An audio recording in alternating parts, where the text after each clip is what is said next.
The coaches that create an environment of trust really early are the ones that can start to build something special.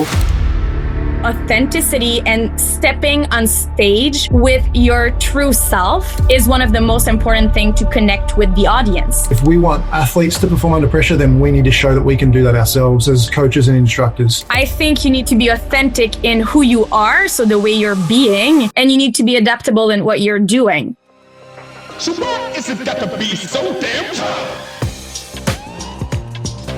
So damn tough. Welcome to the Toughness Podcast. My name is Paddy Steinfort, your host, and we've got a couple of guests today on this episode who are going to make for a fascinating conversation, particularly around the ability to be adaptable and creative under pressure. The first guest is Véronique Richard from Cirque du Soleil, primarily as a mental performance coach. Vero, welcome. Thank you. Honored to be here. No, it's great to have you here. Can you tell us a little bit more about, so I met you the first time when you were working particularly with Cirque du Soleil. I know that you've branched out a little more with that, but can you tell us a bit more about the work that you do with performers?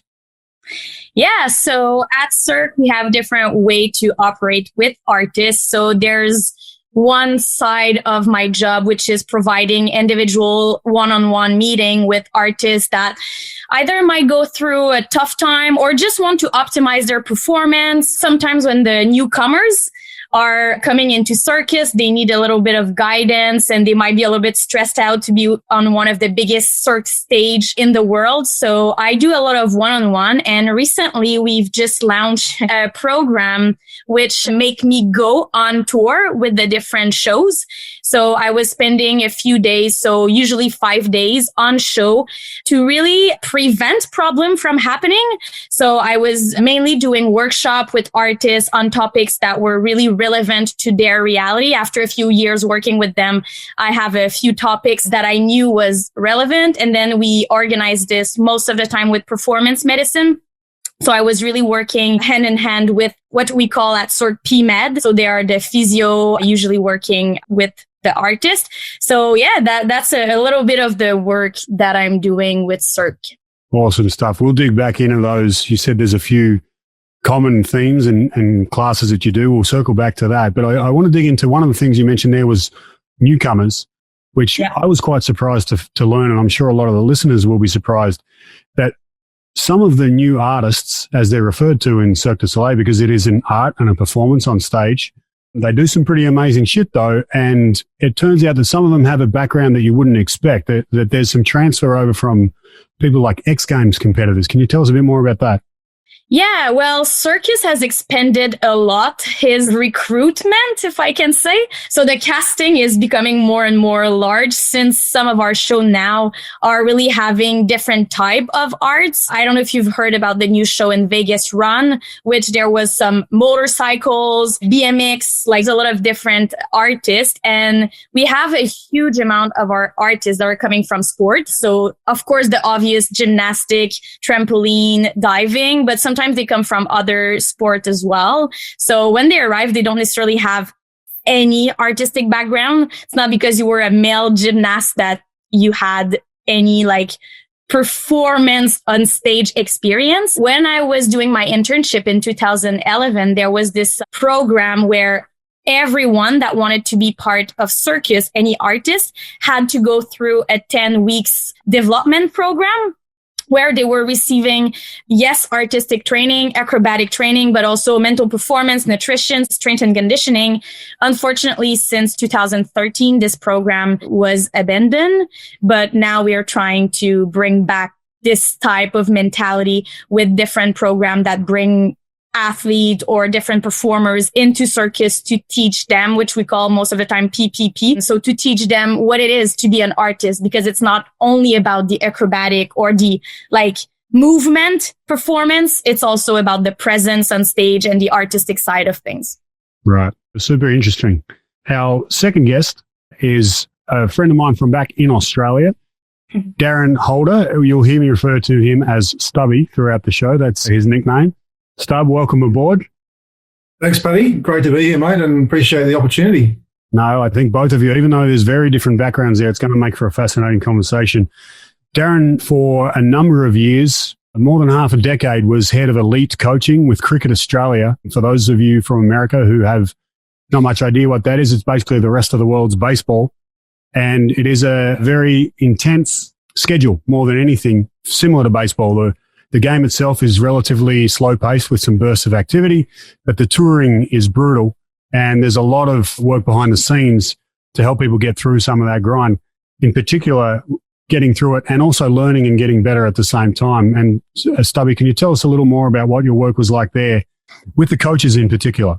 Yeah, for those that do want to have a little bit of a snippet, there is an opportunity, I guess, with no sport on at the moment. There's a docu-series on Amazon. I don't know if we can plug that here, Paddy, but called The Test, which kind of details in little episodes a lot of a journey that the new coach, the current coach, Justin Langer, when he took over the realms of that team, where they'd sort of bottomed out for a little bit, but now they've just returned to being number one in Test cricket. They play 3 formats and T20 cricket. So I guess my role is slightly different, working with the coaches to help them understand better how they can build mental skills in for the players, and so how they integrate their staff. So my job's been effectively helping coaches get better over the last 5, 6, but even best part of 2 decades, really, the work that I've done across cricket and other sports, but specifically in cricket, working with Justin to prepare him to take on that role, and all the other coaches to rise the tide of how we understand not just the X's and O's, but how we relate to the individuals within a team, how we build teams, how we build culture, and certainly how we teach all the other skills outside the technical, tactical stuff. We want to make sure that we can integrate with the S&Cs and make sure that they're physically ready. But mentally, as you said, it's a grind. Playing for 5 days in a row where you may not get a result at the end of those 5 days can be very testing. Or for some players where they walk out in the middle and face one delivery, so one pitch, and then they're out of there. So there's certainly lots of failure like there is in baseball, and the ebbs and flows, and coaches' ability to deal with the players individually about that is paramount. Yeah, and you mentioned there the differences, obviously, between working with a frontline performer, someone who's actually on the stage, and that's the person that people pay to come and see do their thing in these arenas, but the coaches are performers themselves in some ways, and they're under just as much pressure. I asked this of a lot of the guests. Is there a moment or an example or an analogy you can share of what I call the sweaty palms moment? The 6 or 7 second gap where it's like, this is a big high stakes moment for that performer. And I'm asking specifically about the coaches. What would be their sweaty palms moment as a coach in professional international cricket? I think they have many of them because of the way that the game fluctuates and the momentum swings. But I guess the one that would arise regularly and more consistently will be that moment where they know they've done all the work, but it's a game in which is different to many sports that people in North America would experience, that the coach can't intervene tactically once the game starts. So their sweaty palms are probably there consistently throughout the day, but just before the start of play, when they walk across the rope, as we call it, to the players' end of the field, and the captain is now in charge. So it's about, have we done everything possible to prepare ourselves for what we're about to encounter, but also for our opposition? So I guess that most of the head coaches particularly will find that moment like, have we done everything in our powers to prepare everyone for every situation that might present in the next little bit? Yeah, a great example, and probably something that a lot of leaders in many different industries would feel as their charges go into battle, depending on the arena, obviously. But Vero, is there an example that you can think of? You got a bit of time there after I asked Stubby that to think about your answer. What would be the sweaty palms moment for a Cirque du Soleil performer? I'm sure there's many, given that there's huge trapeze acts and bicycles spinning around and all sorts of things. What would you say is a great example that you've seen of that kind of a moment? Well, that's interesting because with the new project I was talking to you about, I get to spend a lot of time backstage with them. So there's a lot of informal discussion going on. And this is a question that I like to ask them because let's take a clown. The clown is not necessarily a dangerous discipline, right? They won't hurt themselves. But the clown in circus are often the main character. They are the one kind of linking everything together, and they repeat the same thing night after night, most of the time twice a night. And I asked them, like, isn't it like becoming redundant? And are you still having those sweaty palms that you're talking about? And all of them, they are telling me when you step, like the few second right before to step on stage, there's always this rush, which they describe differently. It's not the same experience for everyone, but as much as they can make like 400 shows a year, they will still get this moment right before to enter on stage where there's like this little activation of the system. And this is from most of them, what they are telling me, what make them enjoy this and also perform well and give all they have to the audience. Because compared to sport, which you perform in front of an audience, in circus, you perform for the audience. So you really have to create this connection, and the audience will never be the same, which means that you need to offer your best every single time. So yeah, I would say maybe the few seconds before to step on stage is definitely something that I hear often from them. Right. And it's interesting to note that both of them, even though they're very different types of performers, it's that like just before we jump, right? Yeah. And it's often the type of folks that we will work with as mental performance coaches. I've worked across a variety of sports, and there are other industries in life where the same thing happens. That some research groups call them mission critical teams or operators, where if it's a very tough thing they're trying to do, very hard exercise, there's big risk involved or big reward either way. So there's a lot lined up, high stakes. But also it's a constrained time. Like you don't have a chance to back out and wait. Like it has to happen now. Mm-hmm. And that's really what creates, like you said, Vero, that rush that a lot of people who work in that industry and who performers or work around it, that's kind of what they're addicted to. Let me change tack for a little bit. And rather than just focus on that sweaty palms moment, take back to a 30,000 foot view. Vero, within the circus and with your work with those performers, what would you say toughness is? What does toughness look like in the circus? It's a really interesting question. You know, it could look like so many things because there's so many. First, yes, the variety of the discipline and circus is really broad, but also the cultural background. We have really, really many different countries represented at Cirque. And I think that makes a difference in your perception of what it is to be tough. For the Russian, for instance, it will be really different than for us Canadian, which we are a little bit more what some people like call soft, which I disagree, but some people would say that. So one thing that I observe, can I pick two sure. factors? They're your crowd. You do what you want. So, of course, adaptability, those that really can adapt to any situation, from the really short-term situation, something happened on stage. And like in circus, something that people might not know is that the music is live. So the musician, for instance, if one artist fall down, they need to make the musical track again, because that means it will take time for the artist to stand up. And sometimes the artist will decide to do the tricks again because this is the big trick and they want to show the audience. So there's this huge adaptability going on. Like one of the things I love the most when I go on show, it's to go on this, like how do we call them? The musical director, the one that is really in charge. It's not the name they give them, but it will come back to me. And you go in their booths, like in their little spot, wherever they are. It's different on each show. And then you see how, like, they call everything for the musician, and everything is live and they have to adapt. If the musician is not fully attentive, he will miss the call. And if you miss the call, then the music is totally mixed up, and then the artist will notice it. I've seen the last show the show before, I don't remember, the band lead. This is what I was searching for. So the band lead made a mistake on the previous show, and just like the amount, like the whole pause in between the two shows, she was just reviewing, like, what did I do wrong? Why didn't I see that? And then she was going through in her head, and there's a really nice team spirit in circus.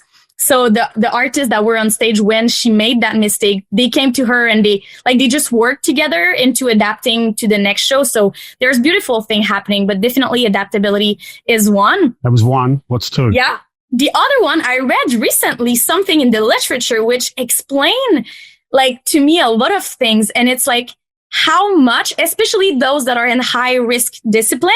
So those that could lose their life doing what they do.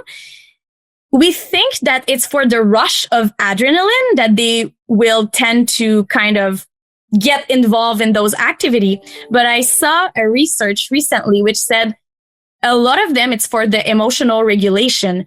So, you get the rush, you get the feeling of being a little out of control, but this capacity to regulate your emotion and feel in control, although you're facing a really dangerous situation, is a reason why people like high risk activity.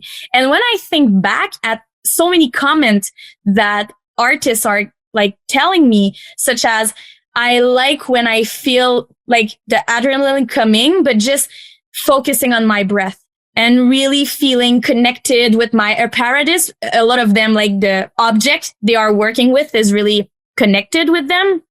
So that makes sense. So emotional regulation, and it's not just to suppress your emotion, it's to use the emotion to perform at your best. And this is what I would say artists do the best. They really use any emotion that can come their way, but they use them in a functional way and not in a dysfunctional way. So this regulation, and maybe regulation is not right as a word because it seems to be like you should suppress or you should control, but it's more embracing the emotional experience and being really able to perform your best with the emotion. So I think those would be my two answers. Cool. Two very good ones. And you made an interesting point there at the end that it's not all about suppression. I wanted to highlight that it's actually about sometimes channeling, knowing that the emotion's there and still doing what you need to do. So that's really a lot of artists go through really tough time. And this is the moment when sometimes they perform the best because they can bring something more on stage to share with the audience. Yeah. Stubby, your work with the coaches is a little less about developing their toughness, but in line with what would traditionally be referred to as toughness, but particularly in line with the first point Vero just made around toughness actually being in part flexibility and adaptability, your ability to change based on the conditions and whatever's in front of you. How much does adaptability come into being a good coach, or particularly taking someone like you just mentioned, Justin Langer, the head coach of Australia, and being able to take them from a player who played and was successful and they're now a coach and they're probably coaching the way that they were coached. They're leading the way they saw leaders lead, and so that's what they think is right. How much of your work is helping to expand their mind and make them flexible in different coaching and leadership approaches?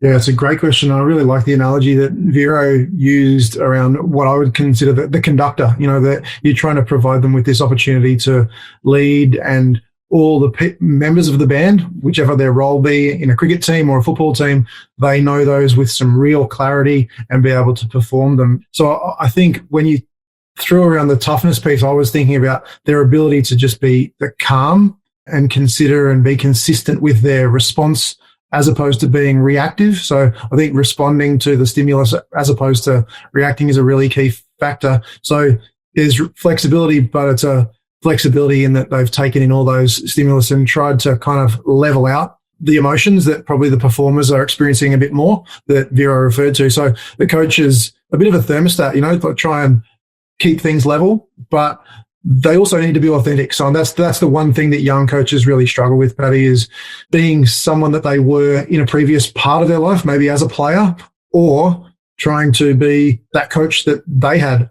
So whether it be in a football code, whether it be cricket or any other domain, I think we have a range of coaches through our sporting careers, but then we need to still be you. And so finding themselves is part of the role that I play for them. And I've seen some tremendous growth in coaches where they've really invested in that part to try and get to know themselves. And then they find that really opens the door to them being able to connect more strongly with the people around them. And then guess what? It takes care of itself from there. The X's and O's start to fall into place, and the strategies and the missions or the performances take care of themselves. Yeah. A great example. Like I was struck as you said that, the authenticity, which I didn't expect to come up, but when you think about it, a lot of the time particularly when we're in front of people, we're trying to perform. This is as leaders, as coaches, as actual performers, like one of the hardest things to do is just to be yourself. Because you put up a shield, you're trying to maintain the mask, but also do the job. And I was on a Zoom call, funnily enough, in this day and age, with a Major League Baseball team coordinator and coaching staff earlier this week, actually. and they've just had the Major League draft. They're going to get some new players in. They're not going to be able to meet with them like they normally do, just ship them all down to Florida and have a camp with them. They're going to meet them probably like this. And one of the biggest points that we ended up bringing up was that authenticity is probably one of the most underutilized but powerful weapons for leaders, and it's pretty tough to do. So for all those reasons I just listed, but the benefits are clear. There's a lot of research that shows you get more spontaneity and more energy from your followers. If you lead with authenticity, you get people will give you longer attention spans if you're just acting like yourself. And people will probably commit to whatever you're asking them to do for longer as well. So you get more what they call discretionary effort. People will go the extra yard. And all of those it's supposedly because I don't have to think whether you're bullshitting me or not. I don't have to have part of my brain set aside to do the filter of like, is he saying this for me or is this because he wants to look like he's tough? Once they don't have to filter, people are allowed, they're able to be themselves because it sets an example, and then they can fully engage in the task as well. So a really interesting point you raised, which I wasn't expecting, but it is super important and is super tough for leaders as well. Tell us a little more on your side of the fence, Vero, or what do they call? I guess there's no fence in circus, right? I guess on your side of the stage, backstage, front of the curtain, whatever it is. Everything is possible in circus. So there could be a fence if you want. There's a fence somewhere. They got to keep people out. So on your side of the fence with the circus performers, when you're talking to them about being able to be in the moment, so you mentioned a little bit around being adaptable. You also mentioned their ability to have the emotion and not try and run away from it, maybe deal with it or just channel it. When you're trying to help them sit there, how much does authenticity come into that for them? Like their ability to not try and play a certain role or be a certain person they're expected to be. It's quite ironic, right? Because, okay, funny story. I guess this is part of what we're doing now. When I meet them in the afternoon, they are what I will call normal person. Like they're not makeup or anything. They don't have their costume. So one of the last show I did, we had a really good conversation with one of the artists during the afternoon. That was really cool. And at night, he is dressed up in a frog. So literally his whole face is green with those yellow eyes and those little dots. And he is wearing this thing that prevent me from seeing his hair. And then he's talking to me, but I should have recognized the voice. But it's a really big crew. There's 100 people on that crew. And I meet a lot of people.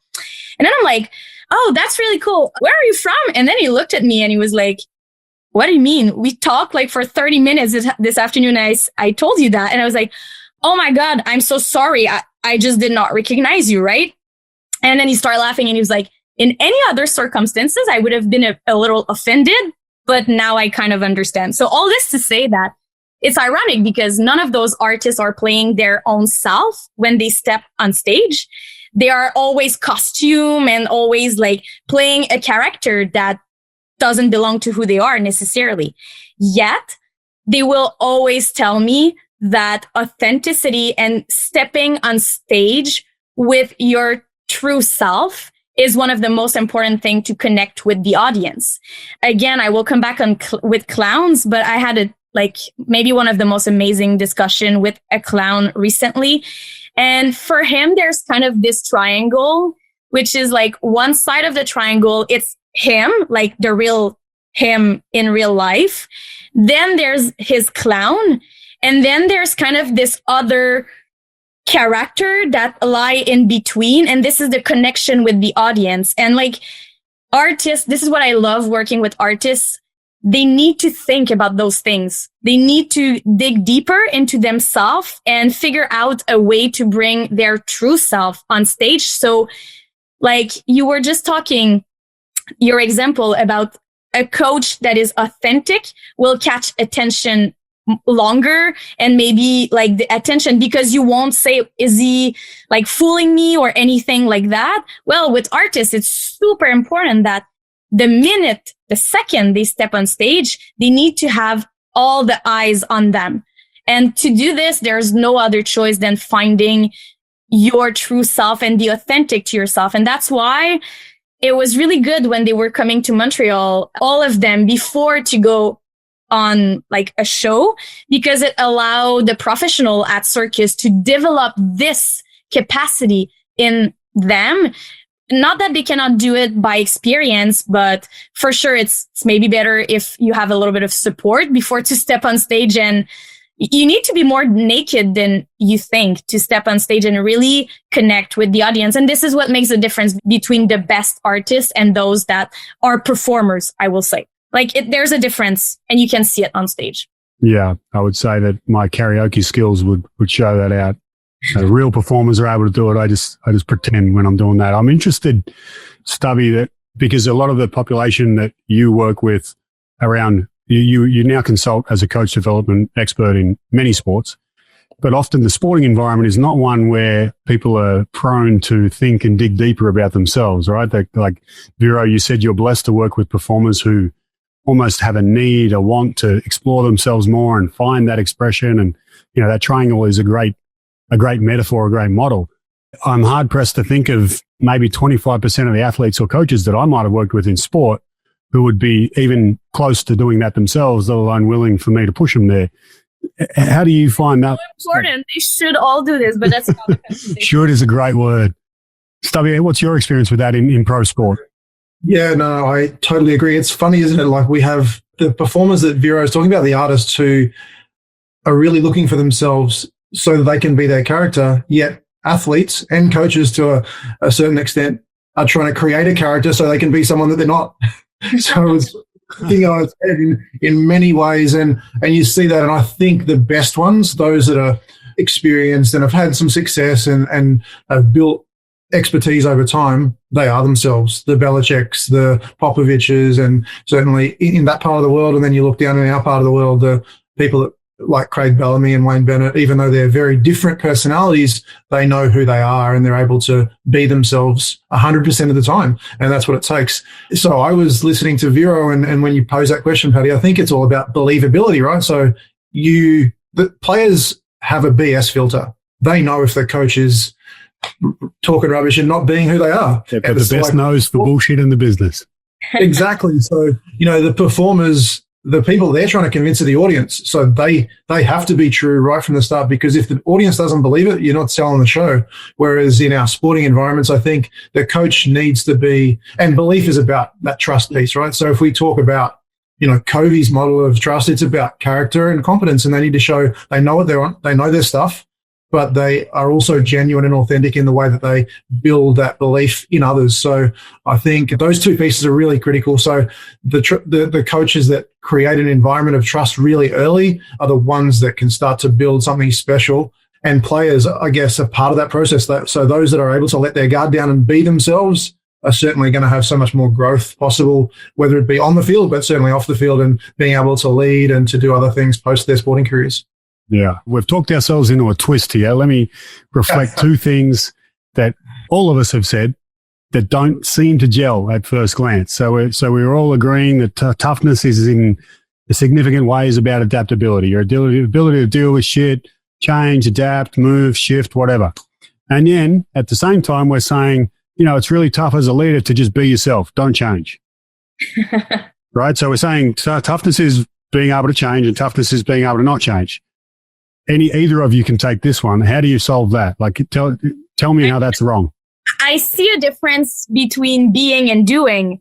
I think you need to be authentic in who you are, so the way you're being, and you need to be adaptable in what you're doing, if that makes any sense. So I think there's just a big difference here in the how and the what, if you want. Like how you are and you project yourself is different than what you will do, and the what needs to be adaptable. The how and your true self, the way you are, the being, that's on you, and that can be quite stable if it's you and if it's who you are. It's my take on this, but maybe I like the quick. It sounds like you've said that before, but I don't know if we've had that discussion. But being able to say the difference between between being and doing. I like that simple delineation. Stubby, you got anything to add there? I think that's a really good way of putting it. Yeah. It's about the response, right? So you still got to be you, but respond in a way which is trying to solve the problem in being flexible in what that solution might look like. Yeah, right. So it's flexible about solutions Correct. Right. It's not being fixed on this is the outcome because this is what we've always done. No. I've actually got to be me here and take in all the stimulus, but then respond in a way which is going to benefit the situation. Right. Or as, this is going to disappoint fans of Star Wars and The Mandalorian, but saying this is the way every time is not always the right way. Perhaps adaptability could help him sometimes. Sorry if you're going to put your hand up there, Vera. You don't like my analogy from Star Wars, or? I was just going to say that actually Stubby and I kind of test this quite often with coaches. So we've developed this like movement improvisation, and maybe Stubby, you want to talk a little bit more about why we brought coaches to do this, but this is kind of a lab. I won't say the whole word because it won't sound super well. A laboratory? Yeah, this word won't make it. Say it in your accent. Laboratoire. Well, yeah, but there you go. That's much better than my stupid accent. Go ahead. All the words that are quite similar, it's the toughest to pronounce, whatever. So we've tested this approach where we totally ask coaches to be fully vulnerable in activities that are just totally silly. I use movement a lot to make people move in crazy ways. And I just want to catch there. You said a word that with the accent people may not have heard. You want people to be fully vulnerable, right? Yeah. That's what you were saying? Yeah. Yeah. Sorry if that was not clear, but yeah, exactly. And we've came up with this project, and now it's been a few times that we are doing it. And I think the doing and the being is really interesting in this, because the doing, we ask them to be super adaptable. So they move in different situations that are a little childish, or like going back to really silly type of activity.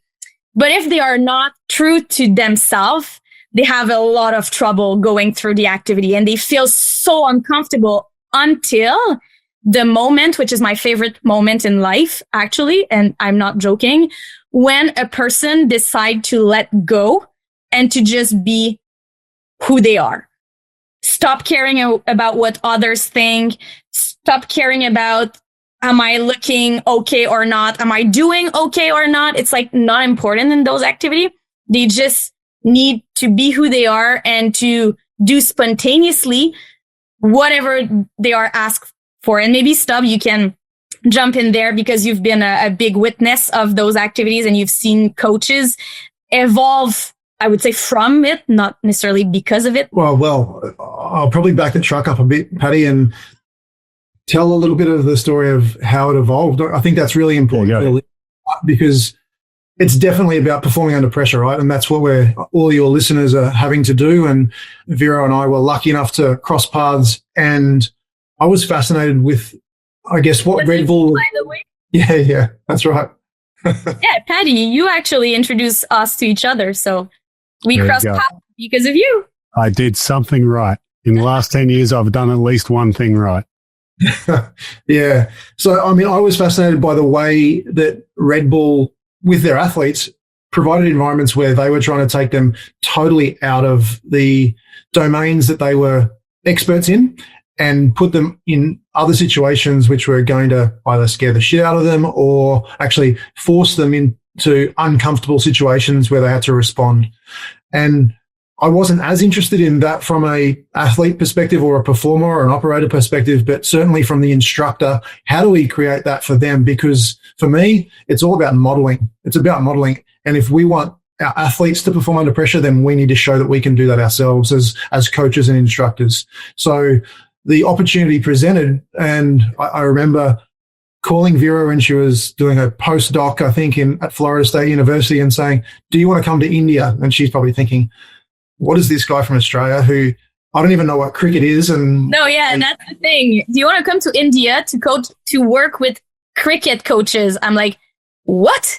I don't even know what cricket is, actually. So it was a bit of a test case, let's say, a pilot. I had a captive audience in 30 male Indian coaches, and it was a chance for us to try some of this stuff out, and literally blew them away, but also well and truly, I was confident that we, having had the conversations we'd had about the research and the intention that Vero was going to present with the movement improvisation activities, that we'd have a really good success, but it certainly exceeded all those expectations. And then as a result, we've not only built it into all of the learning programs when I have had cricket coaches as a cohort, and mixed sport coaches that come to the US, and we immerse ourselves in that Cirque du Soleil environment for a day or so. But also Vero's been to Australia now on a number of occasions, and we've done tours around creativity and building that capacity for players and coaches alike. So I think that's kind of the connection, and probably what will create a little bit of interest with your listeners. So I want to highlight a couple of things here for listeners. We may not go into all the detail, but we're talking about something called movement improvisation, right? You can Google that. There'll be plenty of it. Look up Vero's name. We'll put some links under the episode, right? Maybe not. The second part was that something you mentioned there, Stubby, was modeling, and you're not talking about being on a catwalk in Paris. You're talking about acting the way that you want the people you're working with to act, setting an example. Right? 100%. I think, it's a true skill for coaches to be able to model the behaviors that they espouse and they put on the wall, right? So we've got values-based organizations in sport all over the world, and the military have those, and all organizations now have their standard 3 or 4 values that they are really standing by. But what's more important than the values on the wall is how we behave on a day-to-day basis. So coaches need to be able to model those things. And if we want to be able to, I wouldn't say be safe in an environment, but be more secure, because we're always going to be taking risk in the places that we work in sport. There's always going to be risk, but we want to encourage risk taking, but be supported in that risk taking and then rewarded for taking the risk, even if it doesn't come off at times, but be planned in being spontaneous and taking ourselves to those areas where we don't know the answer, but if we don't try, we'll never know. So the modeling of that from a coach perspective is critical. So we wanted to, one,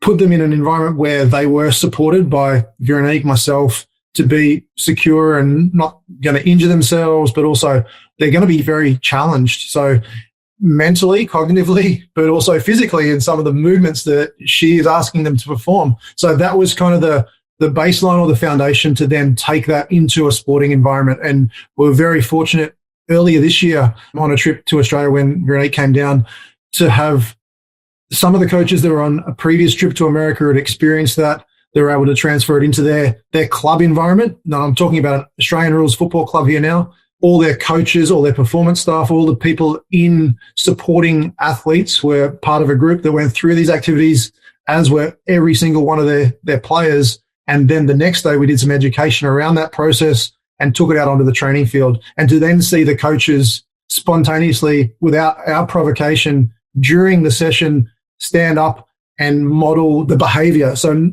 not to do anything that wasn't natural to their football environment, but to do something which was inspired by the day before out on the training track, was actually seeing it in action. And the players can feel that freedom to say, you know what, they've got my back and I can actually do this as well, because the coaches are modeling the things that they believe in and we stand for. Very cool. I think we'll park that there, because I do want it's worth listeners looking into and Googling and finding a bit more out about. But a lot of the people who are listening to this podcast are not professional athletes or coaches and are not circus performers. I think I would be very interested if the population was mostly circus performers, but they do hard shit. And this is, some people in the military, obviously we're talking about there, but this could be anyone in everyday life trying to deal with deadlines at work, trying to deal with a presentation that could win them the promotion, trying to deal with a conversation in a relationship that could save or finish it. All humans have to deal with situations that are tough, that have pressure attached. And so I'm curious with what you're talking about there. There were 2 things you mentioned. One was with the authenticity part of, okay, we get in front of a crowd and we're trying to be more ourselves and less the character in the circus. And then the other way, we get in front of a crowd and we're trying to be less ourselves and more the character. Like either way, they're still in front of a crowd, and their whole performance is almost an interaction or a presentation for the crowd. When I'm sitting at home with a computer and I have this deadline, or where it's just me and the boss talking, or if it's a girl who's going for her final exam, like there are so many more situations in human life where there's not an audience. And so some of the stuff you're talking about there, tell me how that vulnerability and the improvisation, adaptability, like what about for the person who doesn't have anyone watching them? How can they incorporate that and help them improve their toughness, their ability to handle pressure when it's not about a crowd? I feel you are always in front of the most important audience in your life, and it's in front of yourself. And if you cannot be like true to yourself when you're alone, you will not be when you're like in front of an audience. And this vulnerability, which was it more clear this time? Much better. Yen. Perfect. Yay. I feel you can practice this on a daily basis. And the foundation of what I'm doing, it's pretty much bringing people out of their comfort zone. And we have multiple different comfort zone, right? Maybe you are super comfortable at work with your colleagues, and that's good.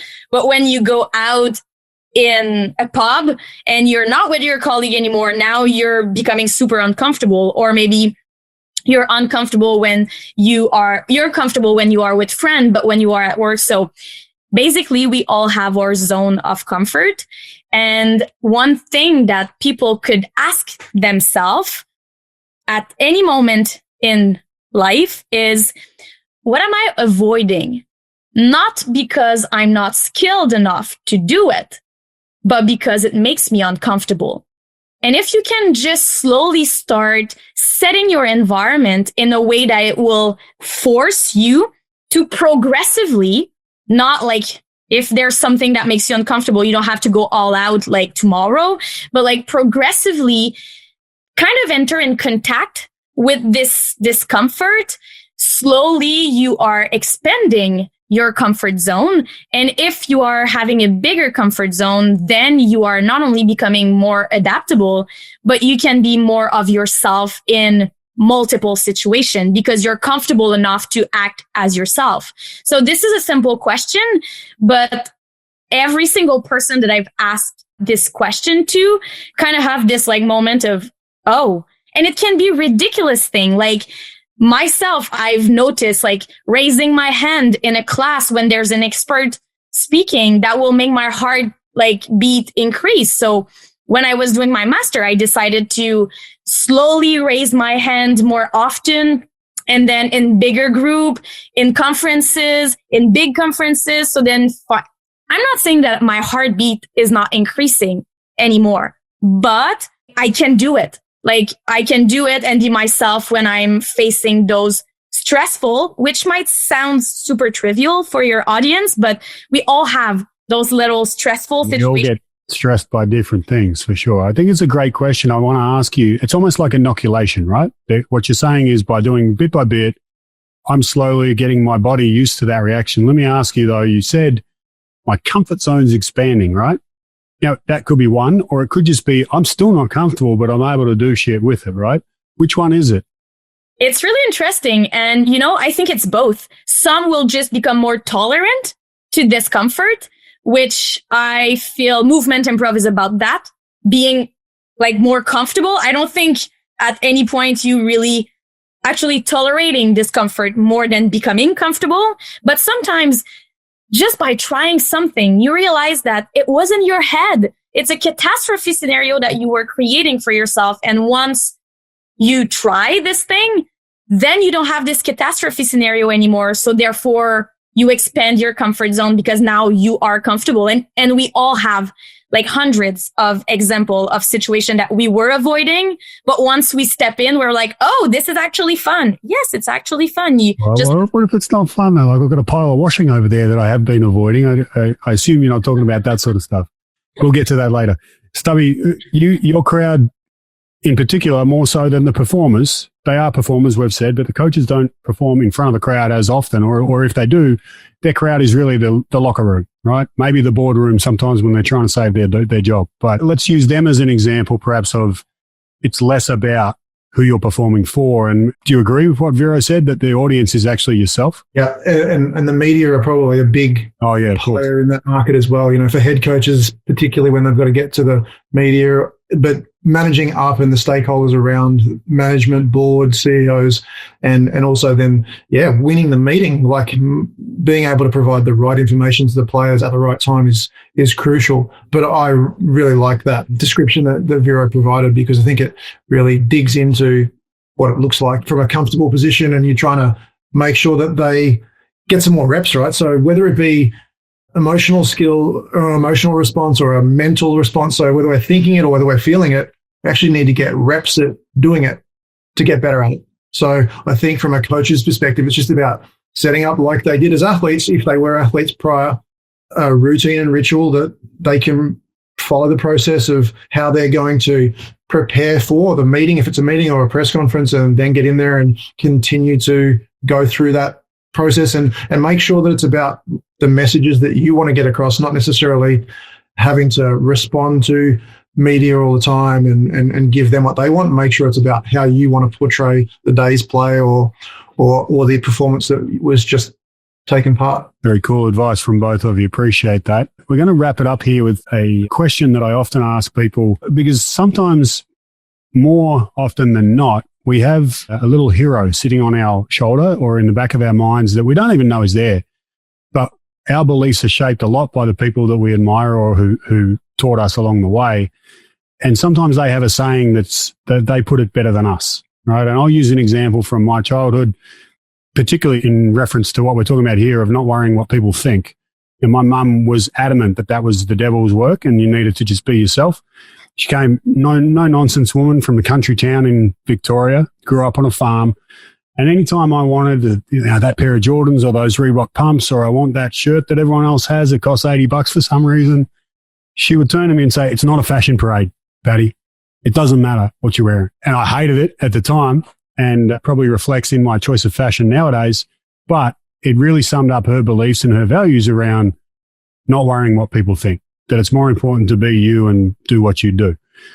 For each of you, for either of you, is there a hero that you think of in your journey to this point, whether it's from as a psychology student somehow ending up in the circus and then in India working with cricket coaches, or whether it's a young fellow growing up in Australia watching cricket, growing up with it, and then ending up moving to the highest point of it?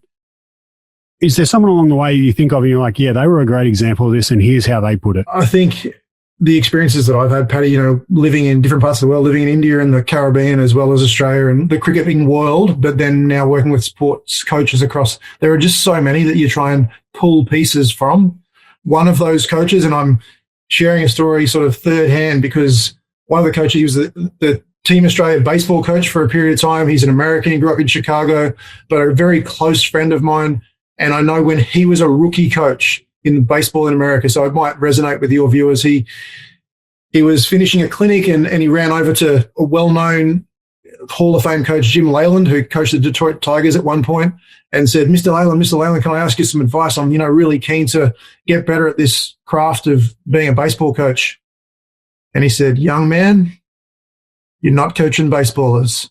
You're coaching people in baseball uniforms. And for me, I've always remembered that. And I think it's sort of helped to understand that as I continue to work with coaches, it's not their status as a player, whether they be a great cricketer or footballer who are now going into that coaching realm. It's about teaching them to engage with the person first and that we're trying to make better people first. And I guess coaching has developed so much in the last decade that many more of the new generation of coach understands that. But I think even those great successes that operate in North American sport, the Belichicks and the Popoviches that we mentioned before, they understand that players don't care how much you know until they know how much you care. So being about the person first and foremost is critical because it opens the door to having a great relationship and connection that can help you to push them harder and be the best person that they can be. I love that. And if you were to convert it to, that applies to so many different roles. If you're a leader in the military, you're not leading a soldier, you're leading a human in soldier's uniform. If you're a leader in a band, you're not necessarily leading a musician, you're leading a human who happens to play music. It's really a great analogy. I like that one. Vera, you got anything to top that? No, absolutely not. I knew that would be much better than I to answer this question. Okay, I have always trouble with that question for two main reasons. First, because if I was going to name all the people that had a huge impact in my life, like the list would be so long because I feel grateful for so many of those, whether it is artists, coaches, professors that just guided me in my journey. And the other reason why I'm really, really bad to answer this question, it's because I will illustrate this really simply.